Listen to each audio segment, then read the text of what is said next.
আজ কলকে ফুলের ডাল দিয়ে চারা তৈরি করব, তাই জন্য দেখো এখানে ডাল নিয়ে নিচ্ছি দুটো। কচি ডাল পাতা সব কেটে ফেলে দিতে হবে, না হলে নতুন পাতা বেরোবে না। তাই জন্য দেখো সব পাতাগুলো কেটে দিতে হবে, দিয়ে ছোট ছোট করে কেটে নিচ্ছি ডাল দুটোকে।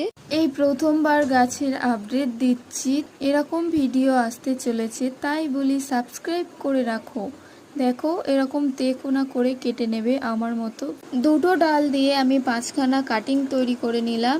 দেখো এখানে অ্যালোভেরা জেল নিয়েছি, নিয়ে লাগিয়ে নেব। তোমাদের কাছে যদি না রুট হরমোন থাকে তাহলে অ্যালোভেরা জেল লাগিয়ে নেবে। ফাঙ্গিসাইড না যদি থাকে আমার মতো হলুদ ব্যবহার করতে পারো তোমরা।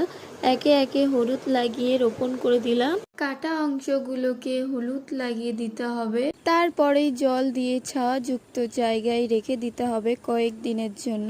তো আজকের ভিডিওটি এইটুকুই। সবাই ভালো থাকবেন, সুস্থ থাকবেন, বাই।